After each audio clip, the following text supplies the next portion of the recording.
What's up, and welcome to another episode of Black in the Maritimes. I'm Fidel, I'm Hillary. I'm Clinton. And I'm Alon. and this week Ontario's on lockdown again. Like the province of Ontario is in their third lockdown. Governor. He's not a governor. I would say Premier Doug Ford? premier. Yeah, Premier Doug Ford Premier Doug Ford. just announced that they will be in lockdown due to high uh, amounts of COVID infections and hospitals overcrowding. People are not happy with it. And again, this is another blow for the biggest province in our country. Hillary's in Ontario. So tell us about that. What's going on there?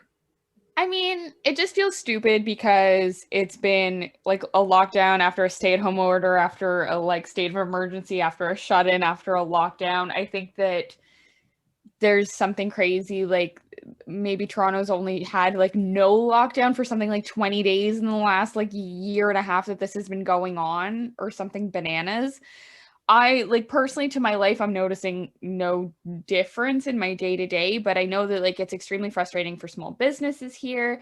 It's really hard when clearly big box businesses are being supported by this choice because they're still open because they're considered essential. And sure, this time some of those businesses had to cordon off what's deemed inessential, but it still hurts all the small businesses in the long run. I think that if we would have over a year ago started off with stronger policies, none of this would have had to happen in the first place. It wouldn't have drug on this long. Not this many people would be dead. It's just extremely frustrating because I feel like there's a lot of ways that this could have gone better. And here we are in lockdown number 3. And now there's an insane amount of nice weather for April, which means that everyone is still doing whatever they want. Now people are just disobeying and grouping in larger groups outside because they think that that's okay, but then they're not wearing masks outside even though they're not distanced. People now think going to the drugstore is a date. People are still getting their takeout and eating outside. I see tons of the other day I went for a walk, there were 18 people outside in my neighborhood and everyone's trying to distance by walking in the road and trying to wear masks, and it's exhausting. It's exhausting working retail and being technically essential. It's exhausting living here. It's exhausting thinking about it all the time. Your girl's tired of being in Ontario. I bet. I mean, it is a bit nuts out there, and especially in Quebec. Now, Clinton, you have family in Ontario. You have your daughter in Ontario. How are they feeling the pressure? Well, it's a little bit like Hillary said. It's sort of business as usual. At the same time, her observation is that people are not respecting the social distancing guidelines, and a lot of people are outside and meeting at parks. It's hard to say if people are doing the same thing indoors. She has had her tight-knit group of friends from day one. So that's what's going on there. And from other people I've talked to as well say that people, it's fatigue. They're exhausted. The weather after the winter, the skies are just starting to turn blue again, and people need that vitamin D. They need that outside energy. And it's hard to stay inside. Think of just a year ago, we'd only been in lockdown at that point for 3 weeks. And it was this weird world everyone was living in where you'd go outside and you'd be afraid to be around people, or you'd want to wash every egg you got from the grocery store and all kinds of crazy stuff. This time around, they know there's a vaccine. I know the case counts are going up, but it's hard. And it's a weird contrast between, what's going on here in New Brunswick and Moncton, and just an hour and 45-minute plane ride in one direction. And it's rampant. It's going crazy over there. Again, you hear numbers it's mostly Toronto, I think, but you hear numbers like 1,800 a day, but which still doesn't represent even a fraction of even probably 0.1% of the people that are in Toronto. But we know how it can spread, and that gets scary. I mean, I will be honest with you. I think we are very lucky to be in the Maritimes. We haven't had it as bad as other people. But yeah, I mean, it is something. Alon, you've been following this and following the news. What do you think about this whole lockdown? I think I'm kind of a split between both Hillary and Clinton. I mean, I'm not in Ontario. I know my son is looking at going to school out there. They seem to be operating like things are normal. He got accepted to I think it was University of Windsor, something like that, last week. And they claim everything Congrats. is. Thank you. I mean, it's still early yet Oh. because he's still got a couple other irons in the fire. But I mean, I'm trying to tell him, listen, like things aren't pretty out there. But they're, you know, school wise, they're acting like everything is still pretty normal. They're still accepting students. They're still acting like they're going to go ahead and have a fall semester. So I guess they're playing the time game, seeing how spring and summer pan out before the fall students come down. As far as being lucky in the Maritimes, I don't like that term because that term makes it sound like we're doing, like our leadership is doing something special, and they're really not. But at the same time, I think people are sick and tired of the back and forth, whether it be here in the Maritimes or in Ontario. I think the problem is like Hillary said, there's been no definitive consistency of a plan of attack. So going back and forth, people are tired of it, whether, no matter what side you fall on, whether you're, you know, pro-mask or anti-mask, pro-vaccine, anti-vaxxer, whatever your stance is, you're sick of the back and forth, and businesses are sick of the back and forth. People are sick of the back and forth. 1 minute you can go here, the next minute you can't. You know, you can keep strip clubs open, but you can't keep restaurants like that. I think people are just fed up after a year. And now that there are vaccines out there, people are saying, fuck it. I'm going to go out and do my thing because it doesn't matter anymore. You had me locked up. This shit's still getting worse. Weather's getting better. I'm going to go live my life and, you know, let the chips fall where they may. And I think that's a mistake of the leadership, is that there was not a consistent regimen put in place nationwide. And you see what happens in the States, like everything is just, it's rampant. And here in Canada, I really thought that they would have done more of a static nationwide, you know, protocol to handle this nationwide and not allow individual provinces to kind of come up with their own shit.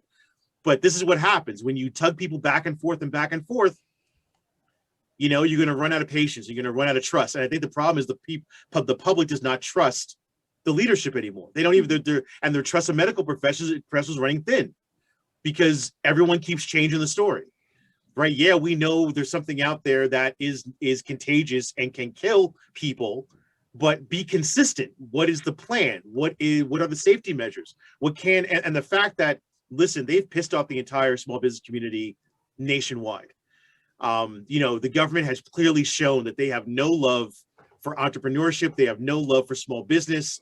There is really nothing in my mind that the government can ever say or do in the near future to ever get that trust back. They have really just shit on the entrepreneurs and small businesses of this nation.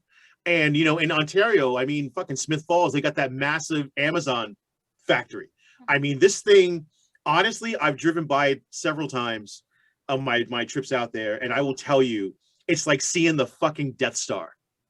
Like, this thing is like a warehouse, but like times 100. It's a massive white structure that literally takes up acreage, and it's all white all the way around. It's like the fucking Death Star. And the fact that, you know, this company is making billions of dollars off this pandemic still. And the fact that other big box stores like Costco, you know, and others are still allowed to stay open and make money. And small businesses who are providing similar products and similar services are not. You know what? It's just turning people off. Their trust is zero. And I think people are at a fuck it phase right now. Well, to answer one of the questions, the reason why there's not a nationwide plan is because the Constitution lets the province be autonomous. So you can't really put a national plan involved because the provinces have to accept it. So, for example, one of the things that I think I feel like that should have been the case, that there should have been a national plan. But once that happened, you got places like Alberta that they pretty much denied everything that the federal government says because they're opposition, right? So that is kind of sad that our Constitution doesn't let that happen, especially in this particular matter, because we could be synchronized. But unfortunately, that's not the way that the Constitution says. That provinces have to be run like countries, kind of. Yeah, similar. but when you see, like, you know, when you look at like even infrastructure projects and you see the signs and they're like, you know, Canada's infrastructure plan, right? That's a nationwide plan to improve infrastructure, right? Everyone loves that, right? Everyone loves, oh yeah, we're going to improve our infrastructure. The government's still dealing out millions of dollars to the different provinces to improve highways and roads, and everyone's on board with a national plan when it comes to that. I just don't understand why people wouldn't have been on board. And I guess I get what you're saying. I totally get what you're saying. But I think, you know, in this situation, it's a thing of where politics needs to take a back seat to common sense and humanity, right? Like, like Alberta, fuck you. Like, you don't like Trudeau, no one gives a shit right now. We're in the middle of a fucking pandemic. Let's all get well, and then you can hate on Trudeau.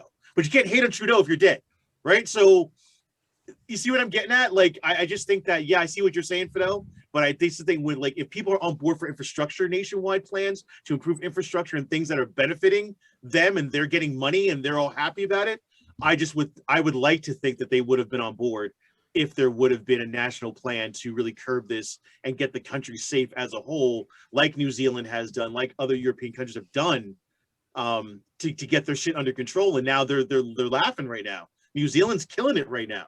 Like, they're having festivals, they're not wearing masks, you know, they're doing their thing. So I mean, I just wish that politics didn't play a part and ego didn't play a part early on in this, and we could have got this dealt with and done. When people's lives are on the line, you should be able to, like, overstep. Like, someone should have been able to stop Alberta. Like, someone should be able to say, like, this is, like, morally wrong. People are going to die in, like, the tens of thousands. Like, you would think there should be, like, a vetoing policy in politics where you can say, like, fuck you, we're gonna do the right thing here. Yeah, exactly. Because this is what happens. Now you have everyone in their own jurisdictions claiming they know what's best, and clearly they don't. Yeah. And when you have a country that relies on interprovincial travel, the way that this country does, especially, you know, now you're running into all these roadblocks, and now everyone's got different stipulation and protocols and regulations for each province, right? So if I go to Ontario, I got a quarantine. And then if I go there, I damn sure got a quarantine when I come back here, but we've got Atlantic bubble, so I can travel freely. Like, it's all a mess. Like, I just don't. I get what you're saying, Phil. I just really, like Hillary said, there's a way just to say, you know what, this is a national emergency. This is unprecedented. Global. This is global. We really need to, like, put shit aside and let's just go ahead as a nation and handle this. And then we can go back to fighting after. I just think that would have been something that would have been nice to see. I definitely agree. I mean, if you look at New Zealand, Australia, and Israel, that they have that national thing. They're doing pretty well. Like, they locked down for a certain amount of time. The whole country locked down. They have vaccines, and definitely that would have been the best acknowledgement to do that, especially countries with resources, because we do have the resources. Could you imagine how that would look? The main problem is that you got these different provinces that act all differently, and they're independently governed. And that is the main issue here. Like, if you look at places like us, I don't think we're wise about it. I think we've been lucky. I think that there was a stroke of luck here. The same thing in Nova Scotia and PEI. But in a sense, yeah, hopefully we can get to. I just think we missed an opportunity to be the country in North America. Like, could you imagine what that would look like? The optics of that, if we had done that and came out the other end, like New Zealand, like Australia, like Israel in North America. Like, could you fucking imagine? Like, do you know what's going to be sadder is that America's going to get their whole country vaccinated first, even though Biden came in after Trump, and he's now, like, basically fixing the country. Everyone's going to get vaccinated over there before us. Like, now we're going to be, like, last. And we're supposed to be the better country, and yet again, we failed. Yeah, like, it just would have been an amazing thing if we had got this done right and followed the lead of, I mean, because Canada is a reactionary country anyway. We don't come with anything original as it is. So if we would have just been reactionary and followed New Zealand and followed Australia and said, listen, this is what we're going to do. I mean, economically, like, it would have benefited us. On a world stage, we would have, you know, taken a step further in just, you know, respect and just, you know, credibility. It was super complex though, because back then, well, Trump was still president. You had everyone out there in Alberta on the West Coast, big Trump supporters, big anti-maskers. There was this whole political divide and campaign as well, where they were almost violently and passionately having to be anti-maskers, because it's this whole, like, it became this whole political Democrats versus Republicans, conservatives versus liberals kind of crazy shit out there. And, you know, when you said that it should be it's just such a big emergency that we should have all forced each other Canada to do the same thing. That would have been really cool, PR. But it just, Alberta has so much pressure on Ottawa still to begin with, right? Like he has to try to please everyone. You can't force Alberta to do that. They're starting to talk about separating, just like Quebec was like back a couple decades ago. So they've said that messed up. for a We're little clearly while not now, unified. though, hasn't? Alberta, yeah, there was a big campaign going on though a year ago.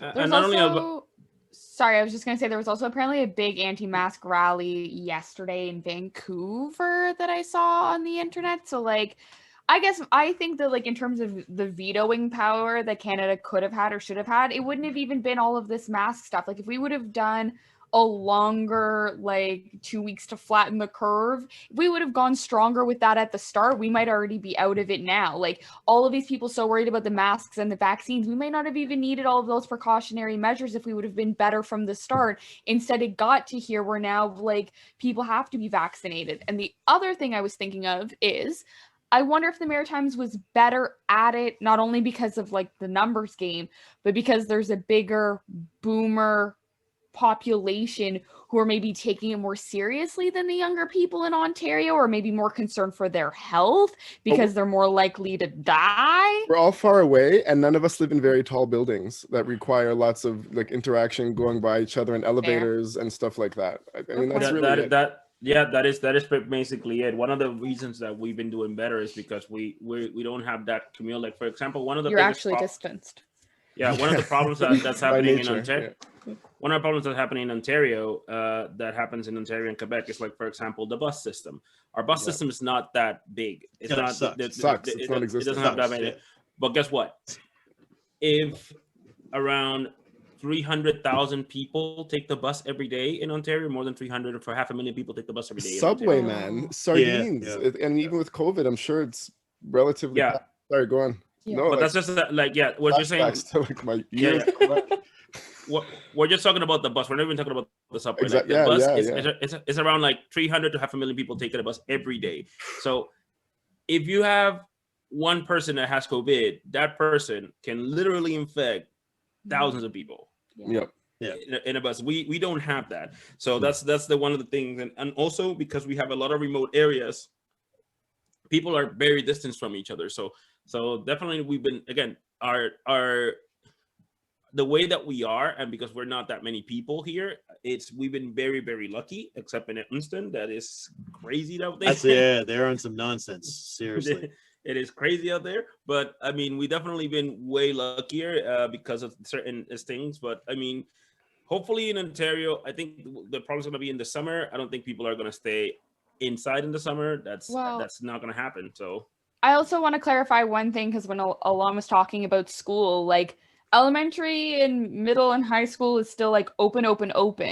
And my brother, who goes to university in Quebec because he's doing labs, has in-person classes and has since January. So it's like, to use your term you say often, like the wild, wild west out here, like things are just happening and open. Like I have colleagues that come to work, like I have to take time off because my kid was exposed in the second grade. There was a kindergartner who was exposed. Like, it's just like bananas out here. I've been like, not only have I been exposed in my household, but there's been 7 colleagues that have had it, and the store has to get cleaned every single time. So it's I suffer. That's true. I suffer. In your own household, yeah. Yeah, I'm the only one. And I heard a rumor that if you get vaccinated and you had COVID, apparently you have a bunch of symptoms on your first dose. And if you never had COVID, you get symptoms on your second dose. And I had nothing. So I'm assuming that really means that I was the only one in a household of 4 people that didn't have it, which I want a plaque. I want a medal. The only sanitary one. I mean, again, we'll have to wait and see see how that's going to play out, but we'll see. Stay safe out there. That's all we can say to people in Ontario. And don't come to the Maritimes. Do not come here. Oh, do not move. No, stay there. Stay. I'm literally, come on. You can't say that and then I show up. Yeah, Hillary, you can come. Everybody else just stay where you are. We don't want that. We don't want that COVID up in here. Talking about visiting or moving? I'm not. Well, we know visiting, and I would quarantine, and I had my first dose of the vaccine, and I've been following all the precautions, and I'm a good little angel. We will think about it. Thanks. Yes, we'll think about it. Anyways, we're gonna go to the next topic. There is a documentary in Netflix. It's just recently appeared. It's called Code Bias. If you haven't seen it, please see it. It's a very boring ass, long, drawn out, poorly put together fucking documentary that bored the shit out of me. However, I get like it's a PBS documentary. Listen, it's not a Netflix documentary. It's a PBS documentary airing on Netflix. So public broadcasting systems is not really great at doing documentaries, but it got the point across. And you know, it wasn't. But I'll be honest with you. As soon as we make stuff entertaining, and I'm not gonna go too far about this, but if you look at things like Teen Mom that made teen pregnancy cool, that should have been a PBS thing, not an MTV thing. No, Teen Mom did not make teen pregnancy I don't think cool. teen pregnancy was ever cool. We just really like dramatic. They made money off of it. That would make it That's cool. like saying that Little People Big World made dwarfism cool. We just like to watch other people's lives and understand them. I don't know that people were purposely getting knocked up in like Moncton thinking they were going to get they were going to make Teen Mom 4. Yeah, I don't think Rogers Community won't stream that show. In my opinion, I always say once you put an important topic entertaining, it becomes entertainment and not important. But again, that's Hold on, do the listeners even know what the Netflix was, what the documentary was about yet? I'll explain that. Code Bias is a documentary that explains how technology, especially artificial intelligence, could be biased against people of color. So things like face recognition to robo-advisors to anything that it's mainly automated. Acceptance letters, politics, bank loans. Anything could be way biased. Profiling, police profiling. Police profiling records. So it's definitely something. It's very interesting because one of the reasons that it's very interesting is because we are putting technology first, and we are thinking, and they sell us this, that, technology is unbiased and the machine is not unbiased, when it really is. If you check it out, it tells you that it really is. So Clinton, what did you think about the documentary? So in line with what Alon said, you can skip the first third of the movie. It's just slow and boring and redundant, but maybe beneficial to someone who has like not even the most common knowledge or hasn't heard any news stories about AI over the last few years, or the stories about how the soap dispensers or the air dryers in the bathrooms don't respond to black hands and stuff like that. But I mean, and it depends. I watched part of it on one day and part of it on a different day, but it got interesting. I know about AI. I know the reports about how AI is biased, and I know that in a lot of cases, Black people are generally targeted when it comes to like the testing of new technology, or like you're seeing reports with COVID, possibly with the vaccine testing. I don't know if that actually happened, but I've never seen them all pull together like that in a way like that. I mean, it's a nice reminder as well. Like they are tracking us. They are developing corporations even more so than governments. It was interesting. I don't want to give away too much, but they made comparisons between how China uses AI versus how North America does, and it was a one-time watch. It was not. It's not exciting. It's not even for a documentary. It was kind of. Is that why, Alon? It's PBS. It was lower budget. I like to think so. I think that I like to think so. Good content. It's a good watch, and it's a good topic to discuss. I don't. It's going to be automated. Like, sorry. No. We're taught to fear AI for the potential for it to get super intelligent and take over the world or rebel against us. But that is not what we should fear in AI. What we should fear is the people who program it. I don't know how advanced AI is, but I think it's far from any kind of sentient being. And anytime it looks like it's smart, it's because it's been programmed to look like it's really smart.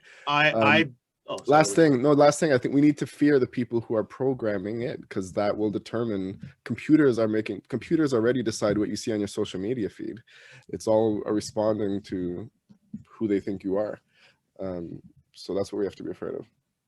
I was just curious before we get to Alon's hot take, like, because I didn't watch the documentary. I have an opinion, but I didn't watch the documentary. Was it mainly tracking like North American AI as being biased and racist, or like, because I know you said it was a comparison. Was it just a general overview, or was it area specific to the Okay, I'll say it. creation? It's saying AI is being used more for marketing, for making money, advertising, ad spend, getting Okay. people to spend money and pay attention to them. Whereas Yes. in China, it's being used more for tracking, like tracking protesters, arresting people. It's like Big Brother. It's like Okay. 1984. It's like literally Okay. figuring out everything you're doing. And we always blame China for all this stuff, but they are also the country where there's been the most rebellion and fight back against AI technology. Okay. Thank you for the information. Yeah, I mean, it is a good documentary that it is informative, like Clinton said. If you know nothing about the topic, it definitely does give you a nice introduction as to what's going on. It didn't surprise me about the bias in technology, because I even believe if I think hard enough, I probably noticed it myself in certain small ways with technology and how it reacts and things like that. Facebook posts respond to certain content, maybe. Yeah, and just even the Compared facial to others, recognition and stuff, I can feel her on that, because there are certain products and certain things that, you know, sometimes it catches you, sometimes it doesn't. So I definitely can see and I understand that. And yeah, you know what? If you know, the computer's only as good as the coder, right? So if the coder is racist and there are racial tendencies within the coder, it's going to translate to the computer. I think that, you know, AI, is it sentient? Probably not on a commercial level. I think on a military level, there probably are a couple of things that are running probably semi-independent. You know, because I feel any technology that we get on a commercial level has been in the military for a good 20 years. Yeah. If you look at laser disc CDs, if you look at fax machines, even the military was using them way before they were made into a public retail product. Oh yeah. Same with cell phone technology, wireless technology, Bluetooth, all of it. It was all military before it got dumbed down to retail. Yeah. So is there any sentient AI? There probably is. And quite frankly, if you look at any of those bigger, you know, Big Brother kind of watch face recognition shit, that's been pretty much running on its own. They've programmed it to identify whatever facial features. It's running the program on its own, is detecting and doing what it has to do. But currently, that's about all it can do, right? It can only do what it's been. Yeah, and the crazy thing about the it's been programmed to do. It can't like right. all think in the wide scope of like a human mind can by any means. It's like elementary school education. I dare say there's probably some out there that can. Oh, I think so. And right? what's the most shocking about AI is that they don't actually understand completely how it works. They know that they program data into it, but they don't really know how it goes about making the decisions it makes in a lot of cases. But the decisions are made, what they claim is that it's made by different algorithms to process the data based on right. So, but the algorithms are fucked too, right? So if the computer's getting the data, and it's being told to process the data via the algorithms, but the algorithms are what is the corrupt part of it. So it's not the data of me being a 6'5" black male with, you know, with dark eyes and dark hair. That's not the racial end of it. The racial end of it is the algorithm teaching the computer to process it, right? So the algorithm that's being coded and put in the computer is saying, take this non-racist data and process it according to this racist algorithm to give out this output. And that's basically what's happening. I think the thing in the, you know, when the comparison between China, I think, is just hilarious and just stupid. You got to understand, other countries for the longest time looked up to the United States on how to function and how to work and how to do things. So anything that China's doing, they took a cue from us.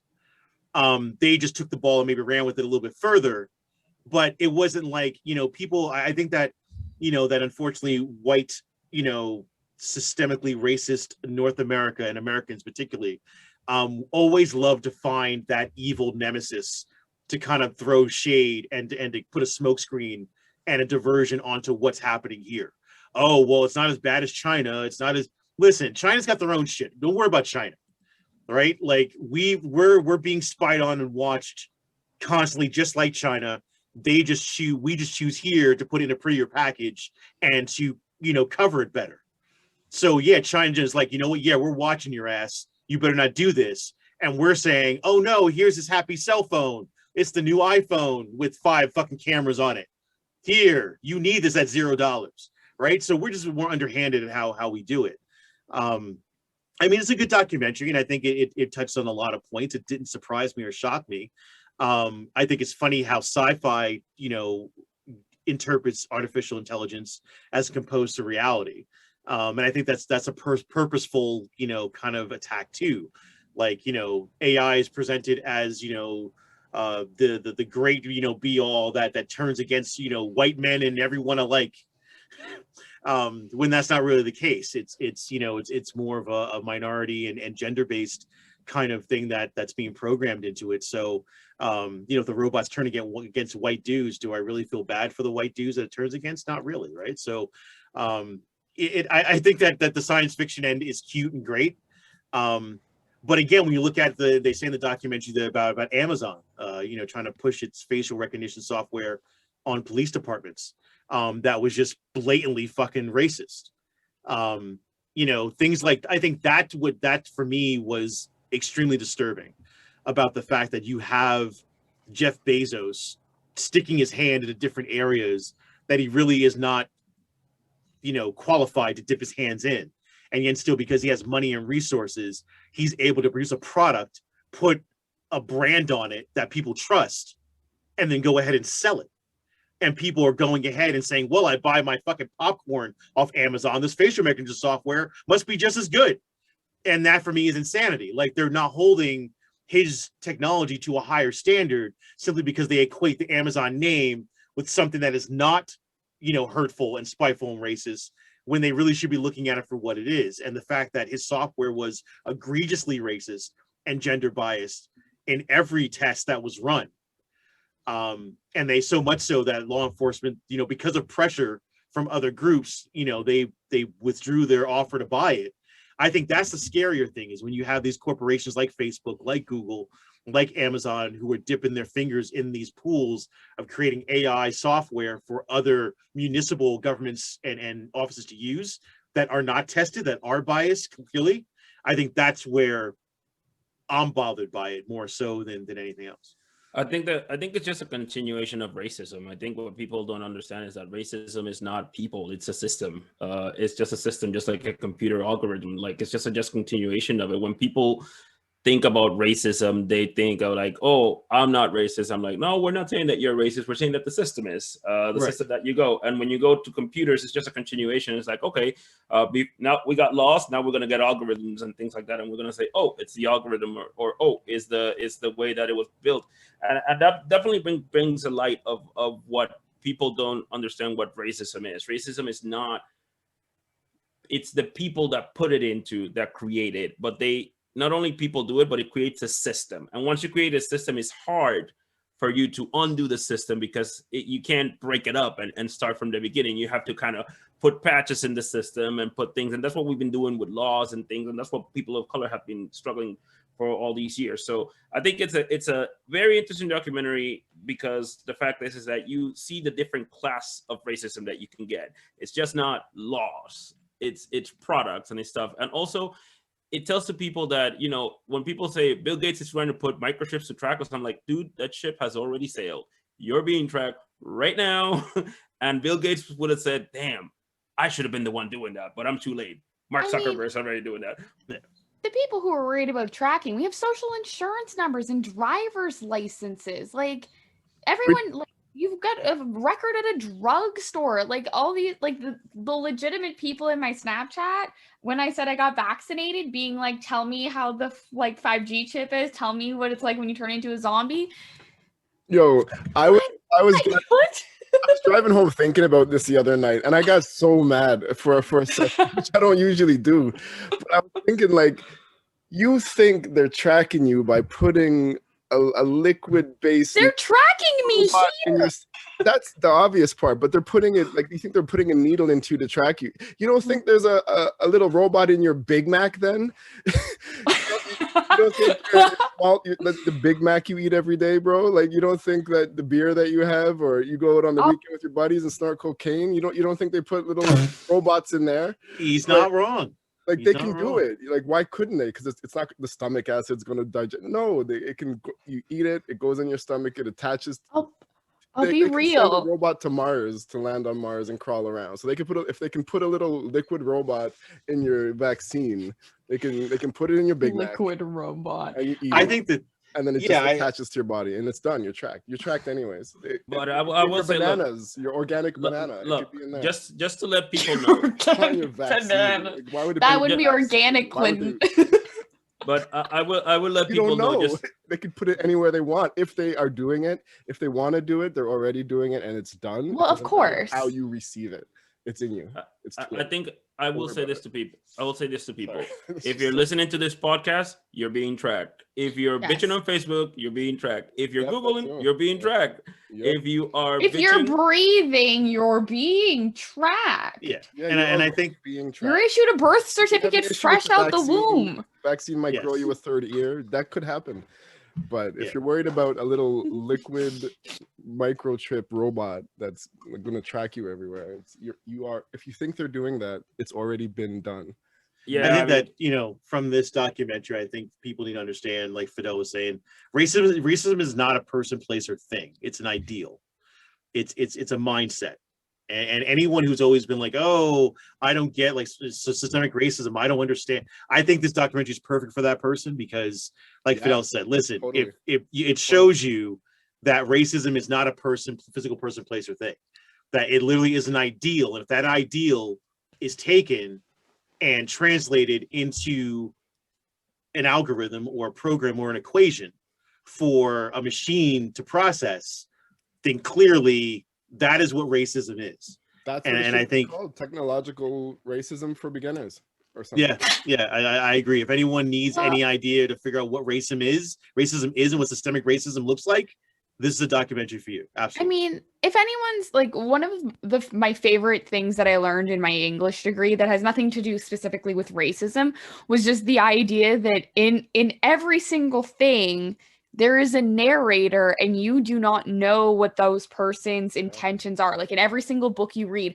And I never thought about that when I was reading books. It's so easy to just believe that the person you're reading is telling the story and the events as they come in an accurate way. And I think that's with everything. Anything that can be made for power or to cheat the system or for gain or for greater good has an opportunity to be manipulated for systemic racism or for any of the many evils in the world. So like, why not? Why wouldn't AI be manipulated in that way? Most things so far have been manipulated in a way to go along with systemic racism. So why would this suddenly be different? Yeah, and I think agree. that's what we trying to, that documentary tries to acknowledge, is that we have that racism coming by Already a system. Yeah. Yep. All right, so we are gonna go with the next topic, which is kind of a hard one, which is the George Floyd trial. The George Floyd trial just started. You can see it online. I think it's on TV, and the fact that the defense is trying to say that drugs killed George Floyd is kind of ridiculous, but that is what the defense is saying. I mean, I'm trying to watch it as best as I can, but it's kind of hard for me to not see this as clean cut, and how justice we have to make a black man, if a black man sells drugs or does a robbery, they get put in a box and nothing happens. A cop kills a black man, an innocent black man at this point, because we realize that he's innocent.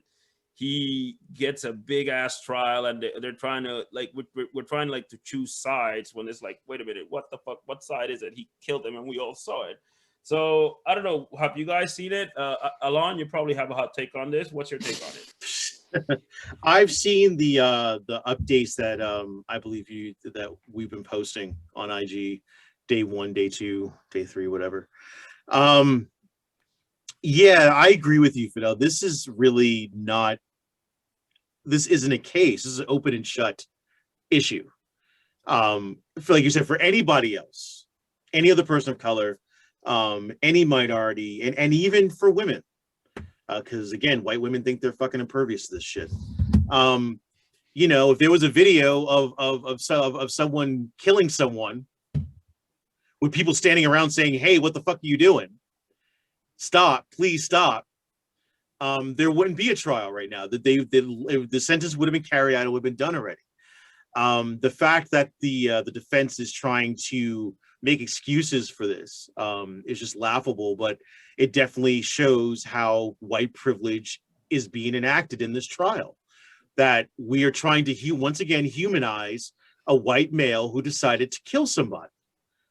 And we're trying to find excuses, and we're trying to find reasons, and we're trying to blame external circumstances and existential circumstances, they say in law enforcement. You know, for the reason being why this officer chose to put his neck on someone who was handcuffed for over 8 minutes. I mean, this is just, it's something that upsets me and angers me, because the defense is trying so hard to discredit the witnesses that were standing around. They're trying so hard to say that, oh, the witnesses were angry and they were irate and this is the reason. No, these are not reasons. These are not fucking reasons. Again, if this were any other race and even another gender, this would not be an issue. If this was a fucking dog who had, you know, killed a squirrel or someone's cat, and we caught it on video, and they were like, oh, there would be no issue. You'd put the dog down. Like, there would be no attempt to say, oh, this is a good dog. Just the other day, he was playing with squirrels. I don't understand what happened here. Oh, you people were irate when this was no, like, this is only a privilege given to white males in America, point blank, period. And the fact that this trial is happening is an insult. The fact that it's happening, to me, is just shows that no one's really learned anything. White America really hasn't learned anything. The judicial system really hasn't paid attention to any of the Black Lives Matter protests. It hasn't paid attention to any of the news. It hasn't paid attention to anything. Anything. The fact this trial is happening the way that it's happening just shows, and to me is, you know, I want justice. I hope it comes, but again, it's a slap in the face. And once again, Black people are forced to wait with bated breath to hope that a systemically racist judicial system is going to do the right thing and convict. And not just convict, but convict on the first-degree murder, not some bullshit manslaughter charge later on down the line. And I hope that the judge understands and the municipality understands that if this dude gets off, America's going to burn, like, point blank, period. You fuck this up, this is going to be worse than fucking Rodney. You fuck this up and you let this dude walk, it's done. It's done. There will be no more fucking talk of race relations and anything else. Nothing. You let this fucking cop walk, there's going to be issues. And I hope they understand that. I really do. Because they, you know, it's that serious. People are waiting to see what this does. And if they don't do the right thing, it's going to be problems. Hillary, what do you think about this trial? Have you seen anything? I've been paying attention.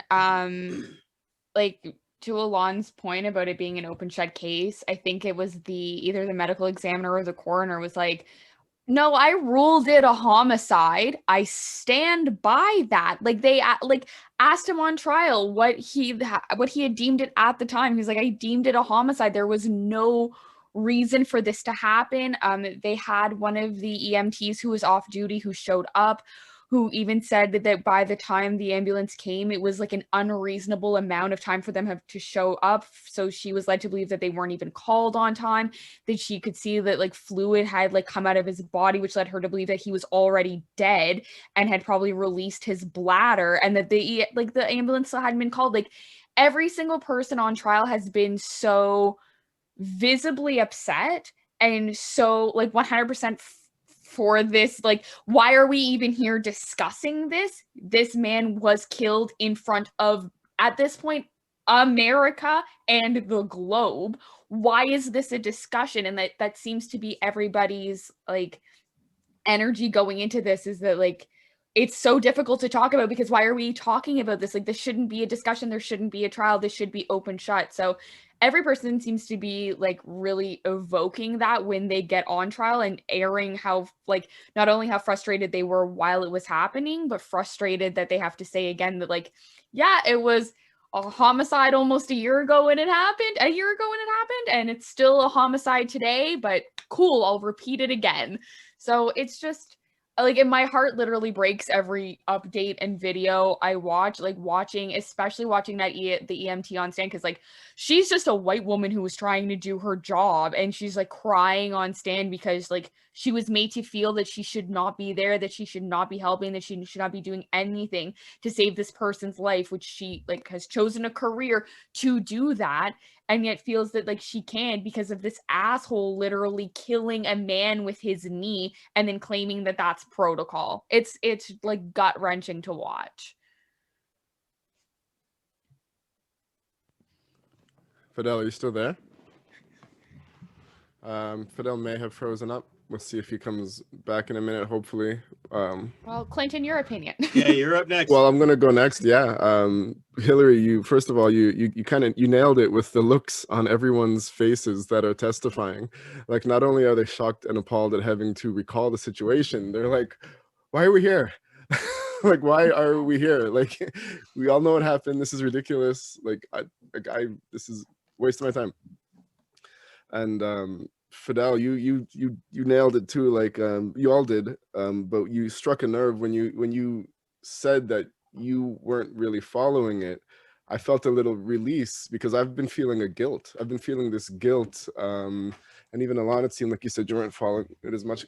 When this happened last year, I've been waiting for this. I was amped up. I was thinking I'd be on like every second of it, watching all day, but I find that I haven't been. And I mean, like, but I don't think that's your fault, though. Yeah, I'm gonna get to that too, and I think you alluded to that too. But I mean, on one side of it, I mean, I know what happened, and now I'm anxious about the result. Like, I want to know what they're going to say at the end of it all. I mean, the medical professional said it happened, the chief said it happened, but maybe I'm also not following it because it's completely not getting any coverage in the media, like on social media feed. Like, AI and the people who program AI decide what we see on our feeds. Mm-hmm. They decide. Yeah. It doesn't matter what's being posted. There's something like a billion, I don't know, there could be a billion things being posted per minute. So it's computers that, so back when when George Floyd was killed, everything we saw was that, but that's probably because they opened the floodgates to that kind of content and let it be everywhere. And now I feel like it's barely anywhere on social media. And I follow a lot of accounts that are posting about that every day, and I'm still not seeing it. But I'm seeing it on our TikTok and my TikTok, which has been like really nice. But to get my news about a trial this important from an app like TikTok does feel completely bananas. Sorry to interrupt you. Just no, I don't care. No, it's okay. The contrast, and I know there's different technology than there was in the 90s, but I mean, if this was a case about a black man killing a white man or woman in a very viral, like, public way. You mean O.J. Simpson? O.J. Simpson, yeah. Exactly. I got that reference! Like, it was different in the night. When OJ happened, it was definitely a different time. You know, the main media was TV, right? That was the main medium for us to get all of our information, was TV. Internet was just coming online to be more, you know, residential and more a part of society. But again, look at the context, though. That was a black man who's accused of killing a blonde white woman. So yes, it was dramatic. It was on TV. It was, you know, Nancy Grace talking her shit. It was everywhere, right? You know, I think I feel you, Clinton. Like, I blame the algorithms, media, for not putting this trial, you know, front and center. But I think people, like we've all said, we all know what we saw. Like with the OJ trial, we didn't see it, right? We heard he's in the Bronco, they found gloves, they found a knife, they think whatever, right? But we saw this, everyone saw this. And I think everyone knows this is not a case. This is not even an issue. He killed this dude point blank, put him away. And I think that's part of it too. I think for me anyway, is maybe I'm confident and comfortable in knowing that George Floyd was murdered by this policeman. I don't know if I could take watching the trial and then the fucking jury coming back with some bullshit. Yeah. I think it's traumatizing to watch. Like the few clips I've watched are like, it's traumatizing to listen to these people rehash something that we know is an open and shut case, and yet I feel this like enormous amount of fear when I watch these clips that this jury is going to let this man walk, or this judges, and I'm like, I can't, like, it's so hard to first of all watch the people suffering to tell, and then wondering what's going to happen. Like when you just described the like how America's gonna burn, I was like, oh no, here we go, because I have no faith. I have no faith because like they acquit. They let George Zimmerman walk when he killed Trayvon, right? So like this shit happens all the time. Even with the white people, Casey Anthony walked when she clearly killed her daughter. Like they have a history of just fucking up. So I have no faith, and I can't watch it because it's just too much. I watched him die. Why would I listen to these people say it again for this asshole to maybe walk away? Sorry, go ahead, Fidel. But I think one of the reasons why I myself don't follow is like, what is there to follow? We saw him kill him. Like we all saw him. Like, it's not, it doesn't take scientists and that a man was being choked with a knee and was begging for his life, and there's 5 different angles, there's a police cam, there's like any of the thing that you could see. I mean, there's no real reason. Again, I understand that the system is the system and the law is the law, but I just don't see how this can take 4 days or a month. I don't see this. How can this take? This should take 3 days, the minimum. Yeah, the jury on it, and this is what I mean. The jury should not be in deliberation for anything longer than 24 hours, not even. And I think for me, it's upsetting to watch the cross-examination with the defense. Like that stresses me out to see them try to turn and spin the witnesses, the EMT, in that movement, because if not, it's going to set that movement back, too far. Policemen cannot be, led to believe that because they wear a fucking tactical vest and were fucking picked on in school and now carry a gun, that they can get away with anything that they want to get away with. And I think that message needs to be sent with this trial. And I really hope that the jury is not moved by the defense. I hope that they are not moved by any of this. Because again, white people, once they're done with us, which they're not going to be, we're going to fight to the end. But if they were ever to be done with us, who do you think they're going to turn on? Like, I mean, honestly, like the system needs something to feed on. And I think people need to understand that. So, it's I'm just waiting to hear it and, waiting to see and trying not to stress out too bad about it, because I stressed out the first time when it happened. And so. Yeah, I mean, we'll have to say it. So we're gonna end it at this, guys. Don't forget to go to our website, blackinthemaritimes.com, Instagram, Facebook, Twitter, TikTok at Black in the Maritimes. Again, we have merch and a couple of things are coming up. Also, rest in peace, DMX. Yeah, I was gonna say that. Yes, absolutely. Yeah, absolutely. Rest in peace, DMX. I mean, it's a tragic loss. But if you ever read his book, read his book. I will tell people, read his book. He has gone to so much stuff. It's incredible that he lasted as long as he lasted, and he actually got success. But rest in peace, DMX. Hopefully, he really was more talented and successful than people give him credit for. I mean, honestly, the level that he reached, being himself and not like a fucking Will Smith. The man did movies, he did, music, he did things that, that rappers still to this day are trying to do. And definitely as a dark-skinned brother, I commend him, because you know what, we don't have enough of those dudes in Hollywood. So I am a fan of him as a person, and and as him as an artist. And I mean, he wasn't much older than me. So I mean, it definitely kind of it hits different when you realize that, right? Like he was only 50. 50 is not old.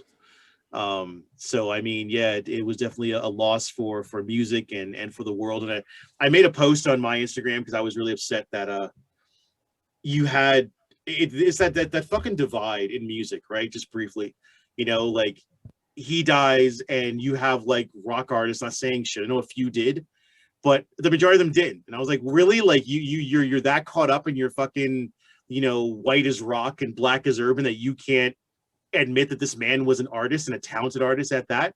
Like you haven't heard his music or seen his movie? Like you want to act like you don't know who he is? And that really bothered me. You know what I mean? Like we fucking throw flowers and cry about Kurt and, you know, and about, you know, Chester and, you know, the Soundgarden lead singer, and I can't remember his name right now. And all these other rockers we fucking cry and boohoo about in the rock realm. But at the same time, you can't, you know, admit that this guy was an artist.